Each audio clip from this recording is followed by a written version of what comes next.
دوستوں، ہمارے چینل اردو کہانی میں آپ سب کا خوش آمدید۔ بسم اللہ الرحمن الرحیم۔ ایک دفعہ کا ذکر ہے کہ ایک بکری جنگل میں اپنے ریوڑ سے بچھڑ گئی۔ شام ہو رہی تھی اور رفتہ رفتہ رات کی سیاہی پھیل رہی تھی، اس لیے اس نے رات جنگل میں ہی گزارنے کا فیصلہ کیا۔ تھوڑی دور جا کر اسے ایک غار نظر آئی جو ایک پہاڑی کے پاس تھی۔ بکری کو رات گزارنے کے لیے یہ غار پسند آئی تو وہ غار کے اندر چلی گئی اور ایک کونے میں جا کر بیٹھ گئی۔ اتفاق سے اس غار کے ایک کونے میں ایک خونخوار شیر بھی رہتا تھا جو اس وقت غار کے اندر ہی تھا۔ شیر کو دیکھ کر بکری بری طرح ڈر گئی۔ اب وہ غار سے بھاگ کر زیادہ دور بھی نہیں جا سکتی تھی کیونکہ باہر بہت اندھیرا ہو چکا تھا اور دوسرے جنگلی جانور کا بھی اس کو ڈر تھا۔ پھر اچانک ہی بکری کے دماغ میں ایک ترکیب آئی۔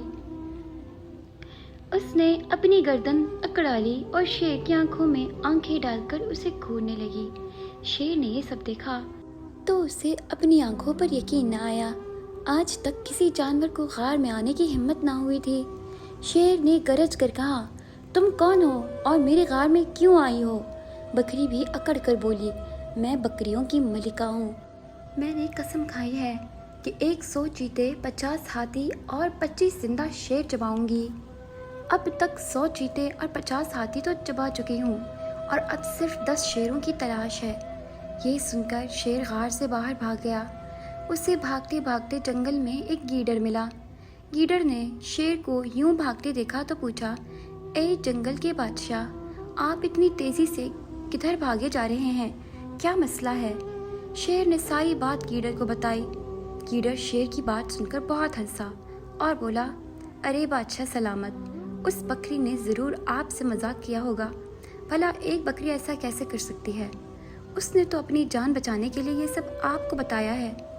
آئیں واپس غار پہ چلتے ہیں، آج تو بیٹھے بٹھائے اتنی بڑی دعوت مل رہی ہے۔ اس طرح شیر اور گیدڑ واپس غار میں آ گئے۔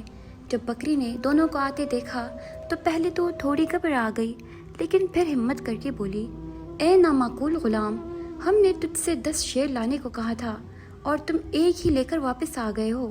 شیر نے جب یہ سنا تو ایک ہی وار میں گیدڑ کے 2 ٹکڑے کر دیے اور وہاں سے بھاگ گیا۔ اس طرح بکری نے اپنی عقل مندی سے اپنی جان بچا لی۔